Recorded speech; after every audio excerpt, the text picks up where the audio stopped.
topic is the implication of Chinese expansion in Africa. And of course, we're talking to Dr. LMadu3, who is the editor of the Pan-African Journal. And of course, Dr. LMadu3, let's look at, as the topic indicated, some of the implications for this expansion of Chinese economic activity for the United States and perhaps Western Europe, two of the areas that would probably be more interested in what is going on, or maybe the entire world ought to be interested in what is going on there. Yeah, you know, with the Chinese population of 1.3 billion, that's the figure the Chinese government gave me, you know, 1.3 billion. It's a very large market, very large market. In fact, the Chinese population is larger than the whole African continent population, you know. So think about it. So it's a very large market with large needs. And now with the economy expanding, China needs what? A whole lot of oil to fuel that industrialization. You know, so many cars coming in China now. Before 1980s, there were very few cars in China. Today you have millions of cars and they need energy. So what China is doing now, say, hey, where are we going to get the oil? You know, to propel this industry, industrialization. Let's go to Africa. Exactly. Let's go to Africa since we already been there before, and you know, so we can give them preferential treatments, you know, so far as something that they've never received from Western European nations. That's correct. And since the Western nations and the World Banks, you know, give Africans loans at a very high interest, hey, we might as well give them money. Free money, because they, because they get the economic results of that. And get what we want, you know, and that's what, that's the magic, and that's what China has done. Now they've got into all kinds of businesses in Africa. They're becoming some, you know, what you call a monopoly. I mean, a few minutes ago I mentioned that 45% of the offshore oil reserves in Nigeria are owned by the Chinese. That's a whole lot of oil. That is. Okay, they have. In southern Sudan now, the Chinese own almost half of the oil there. You go to Ethiopia, they're in there, you know, farming business. You go to Somalia, the same thing. You go to Tanzania, they've been there for long. They're still there. You go to Gabon, oil. Angola, the same. Equatorial Guinea, the same. You go to Chad, the same. Yeah, the Chinese oil merchants are all over the place. Unchecked in a real sense. Is that you say unchecked? I mean, nobody seems to want to create any kind of competition for that. Is that true? Well, because they are giving those countries what they need and receiving, you know, in return the resource. In return. And that's the key here. And Chinese, you know, doctrine in Africa centers around two what I call two bipolar. One, supporting, you know, the governments, and two, investing in the economy. You know, and that's what they've done very well. They invest in the economy and make sure they keep the money at least to help the people there, not to invest, take the money out. Exactly. You see, so that makes it easier for Chinese to work in Africa. They respect the people's culture, you know, and support them when they need, and they do not criticize the governments in Africa. Even those who are violating human rights. The Chinese say, no, it's none of our business. Our business is to invest, make money, make sure our business is protected. There's stability.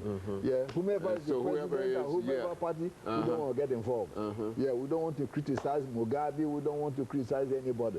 You know, we just want to make money. We just want to get the money out and resources out of it. Exactly, get the resources and leave them alone. And while the West is standing around talking about the loans that we've made, and so they... And moreover, look at what's going on now. Most of the African economies are depressed, okay, because of the structural adjustment program. Remember, this structural adjustment program that was imposed over 20 years ago, okay, a lot of African countries are still suffering from paying back the money that the loans they got, and somebody else has already run off with the money. That's correct. That's correct. That's why the economies are depressed now. You know, a lot of African countries are paying more on interest on the money than the money itself to service the loans. So what happened? That's precisely the point. So they say, no, no, no, we don't want to go back to other style again. You know, we are still paying the United States and France and Britain and the World Bank for money we borrowed in the 60s. Hey, you know, the Chinese are coming in with free loans and free grants and whatever, and got all the taking all the resources. That's correct. Why can't we deal with them? Let's deal with them. And that's exactly what's happening. That's the style the Chinese, you know, brought in to do business. Yeah, while they want money, at the same time, you know, they want to balance it with the interests of the governments they're dealing with. Well, how could this policy be used, and I use the word manipulated because that's what the whole thing is, manipulated. How could this policy be used to help the African peoples?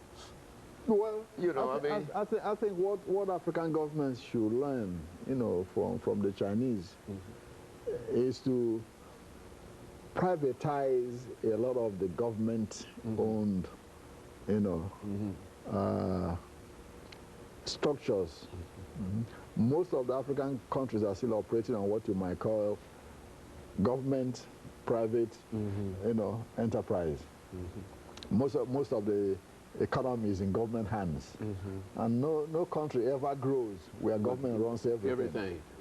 That's the downfall of the African economy, is that it's government control. Over 80–90% of the resources controlled by the government, and you can't operate that way. And that's an effort on the part of the government to try to keep control of the resources. That's correct. And when government controls the resources, what happens? You know, instances of corruption increases, you know, dictatorship.